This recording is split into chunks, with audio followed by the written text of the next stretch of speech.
awesome? I love it.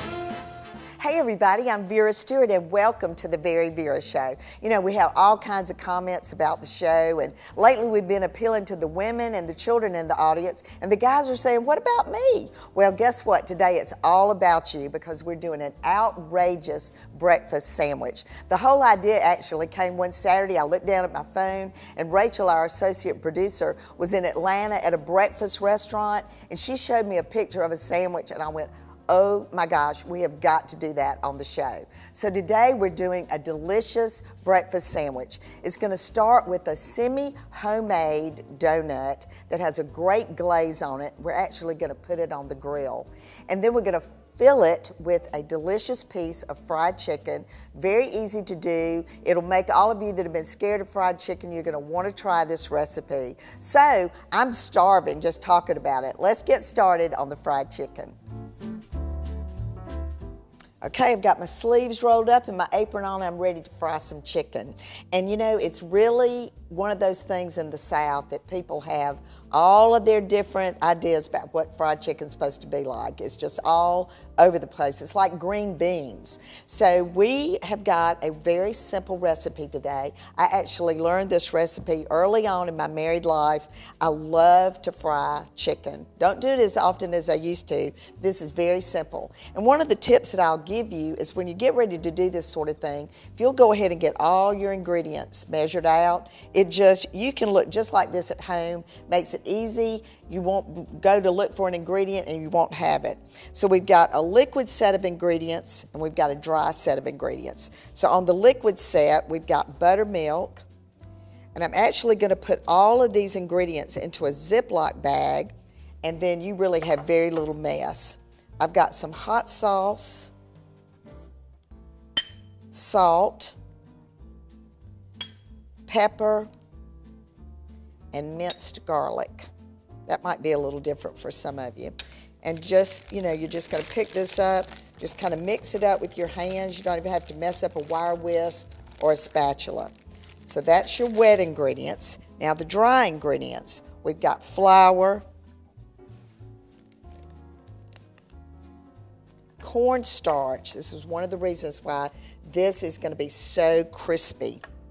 We've got garlic powder, Lowry's seasoned salt, and again, salt and pepper, because your flour really has to be seasoned for this recipe to be as tasty and delicious as it needs to be. All right, so now you've got your chicken breasts, and again, on Tuesdays, the Fresh Market has these on sale for $2.99. You need to stock up, and you just want to pat them dry before you start this process. And the sandwich that I showed you earlier that we were going to mimic today had a gigantic piece of chicken. But I really felt like to make it easier to eat, you should cut the chicken breast in half or in thirds, depending on the size of it. So now we're just going to dip down in the wet mixture. And then bring it over here to the dry mixture. And this is simple. This is another one of those recipes that you know, all you guys out there, you're just going to be the talk of the house because you're going to learn how to do this all by yourself. So you've got a really nice coat on that chicken. So wet, dry. And the rule is wet, dry, and fry. So let me talk a little bit about the frying process. You know, generally speaking, and I learned in a Dutch oven from my mother-in-law about frying chicken. But today, I'm going to use a pan with sides on it because the cleanup goes a lot faster. And I've already got the oil kind of heating. You want it to be at 350. So we're going to keep dipping this chicken. And when we come back from the break, we're going to get started on frying it and then talking about using some starter oil to get it really golden brown. So come back with me in just a few minutes.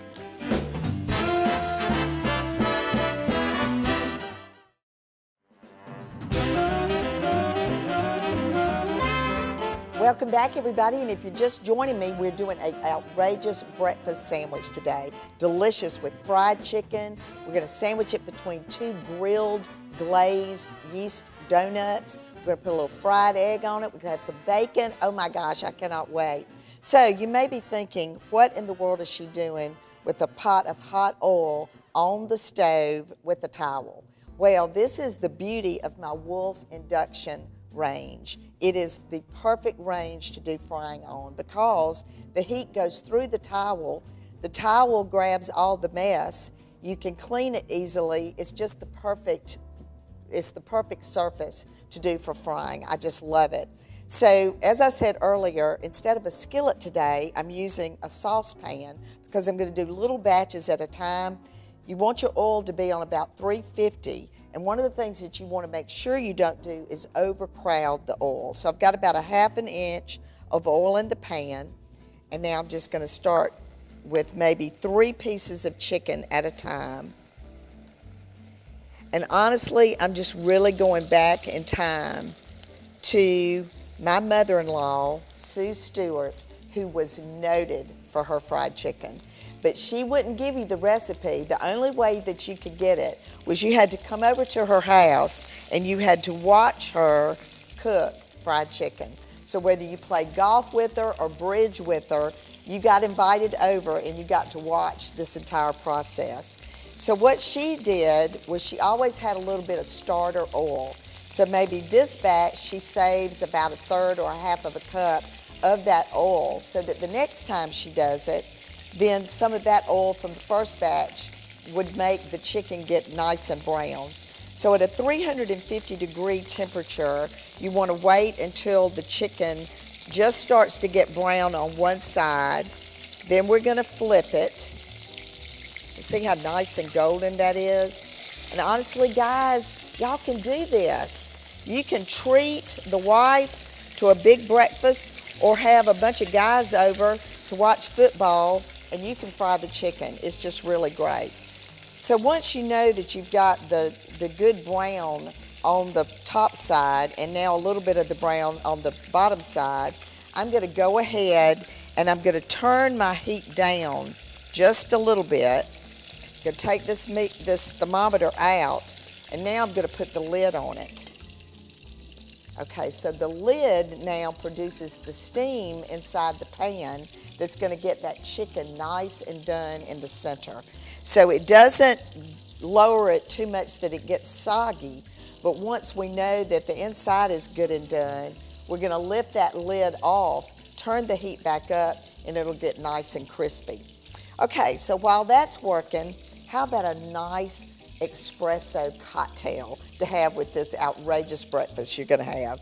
So I've got a nice cup of cappuccino in my, or espresso, excuse me, in my mug, and I love my pottery mugs. Now I'm going to add a little bit of frangelica, some whiskey, and some Irish cream. Oh my gosh. I would drink this now, but I might not be able to finish the show. Oh, that is just amazing. So this would be a great, if you were doing a brunch and you wanted to do something like this for brunch, that would be a cool drink to do. Okay, so let's check on this chicken. Lift the lid, you're gonna see all the steam come out. Now we're gonna raise that temperature just a little bit. Flip these over. And just by my tongs hitting it, you can really tell that it's getting nice. It's just a great recipe. Just remember now, we had a little bit of cornstarch in that flour, so that adds to the crispiness. And then we seasoned the wet ingredient, the buttermilk, which really sticks to the chicken breast really well, and there was some seasonings in that as well as the flour. So when we come back from the break, we're going to go into Vera's Corner today, and I'm going to teach you a little bit about a 2-ingredient dough that you're going to absolutely want to try. And we're going to get the rest of this chicken done and get started on the donuts. So come back with me in just a few minutes.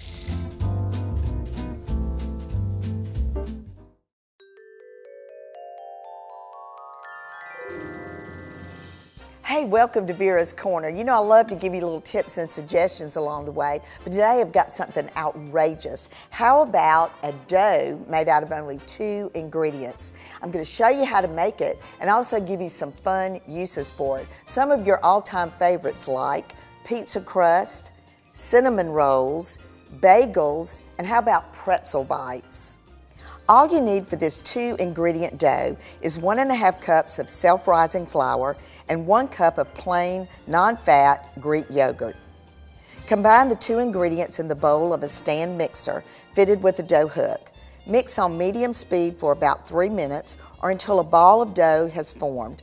Let the dough sit for about 10 minutes.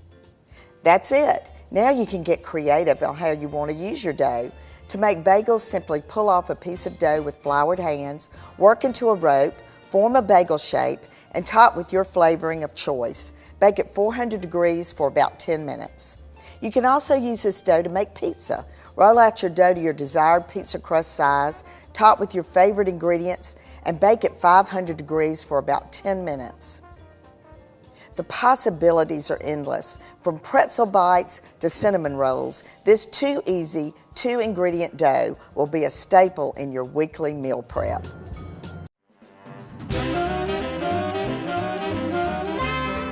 Welcome back, everybody, and I don't know about you, but I am so hungry right now. I don't know what to do. So we got the chicken finished, and did you see how easy it was? I mean, it's just the perfect way to get a quick dinner together. If you wanted to do a salad with fried chicken on top, it's just not that hard to do. And I don't know, I always keep chicken breasts in my freezer, so it's just a really quick meal. We've got that now in the warming drawer. My Wolf warming drawer is perfect for this sort of thing. If you're making for a crowd, you can put it in there uncovered on a very low temperature, 150, 170, and it'll stay crisp, so it's perfect if you're making a big batch. All right. Do we love Krispy Kreme donuts? I mean, I remember as a child, if the hot sign was on, you were just wheeling in there really, really quick. But this is a semi-homemade donut that tastes very much like a Krispy Kreme. So instead of a biscuit breakfast sandwich, this is a donut breakfast sandwich. So we're going to start with the glaze. I've got powdered sugar. I'm going to add some salt to that, some hot water, some corn syrup, and then instead of a vanilla extract, we're going to do vanilla paste. The Fresh Market is noted for this vanilla paste. So if you really want to get a great vanilla flavor in your favorite icing or in your favorite cookies, the side of the bottle will tell you how to change it from regular extract to the paste, but it just really has a very penetrating flavor. So just take your wire whisk, and this is that wonderful glaze that, of course, the donuts are noted for. Get that mixed together. So now I have picked up just buttermilk biscuits, just refrigerator brand, just regular biscuits. And I've got them laid out on my plate. And now I'm just going to take and just kind of mash them out just a little bit.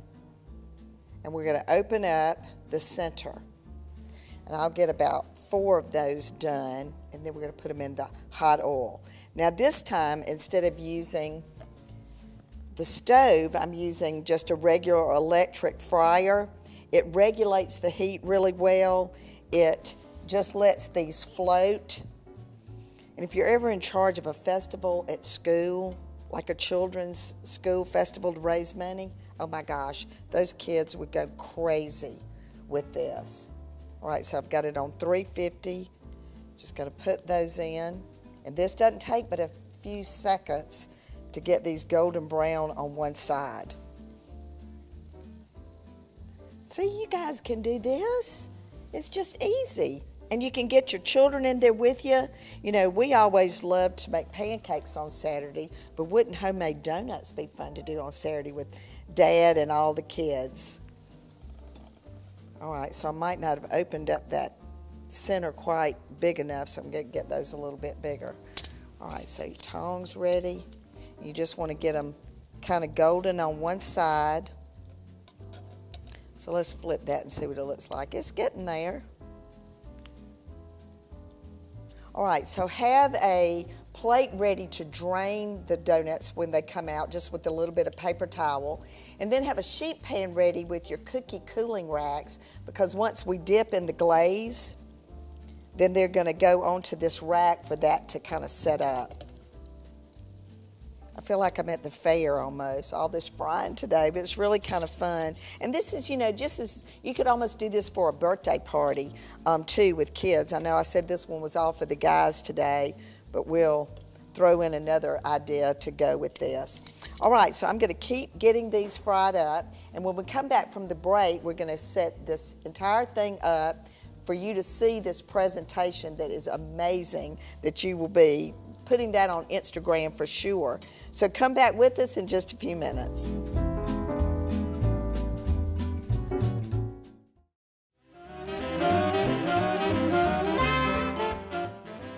Welcome back, everybody. Elbows off the table, napkin in your lap, because I'm getting ready to settle in to a delicious breakfast sandwich.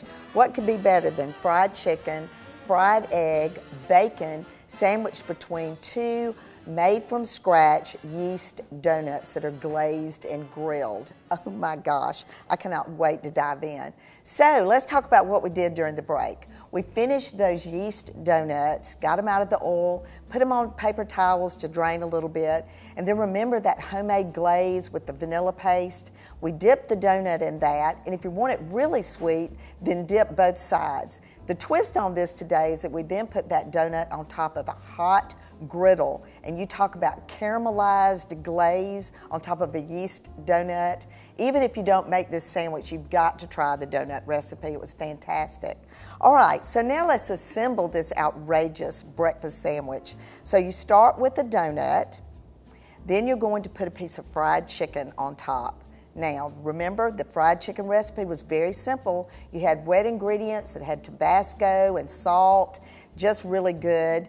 Mixed that up. Then we did a dry rub that had flour and salt and Lowry's and garlic powder. It was just delicious. And you do wet, dry, and then fry.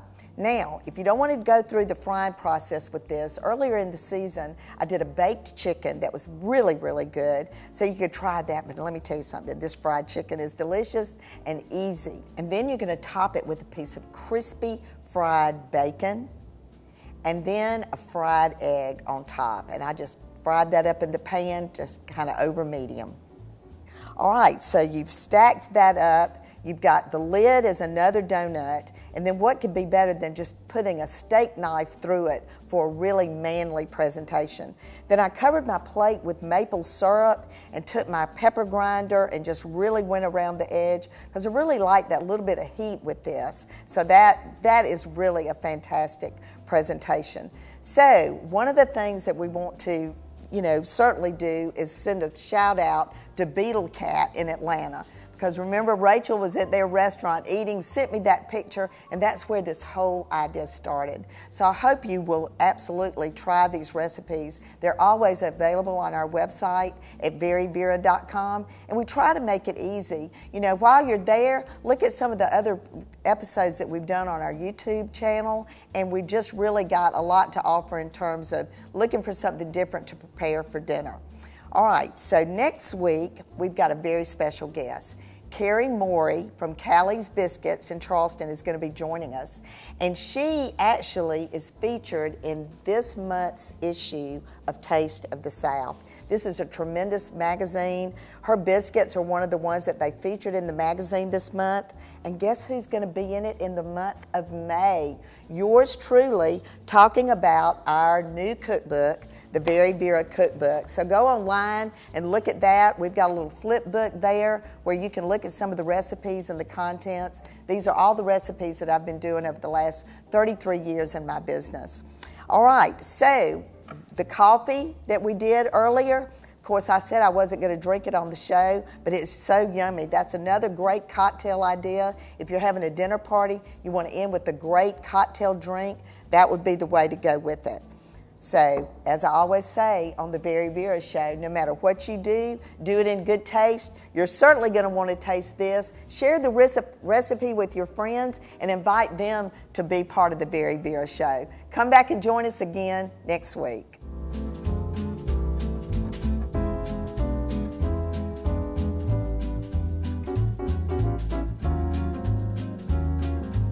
To see what's cooking with the Very Vera Show, follow us on Facebook, Instagram, and Twitter.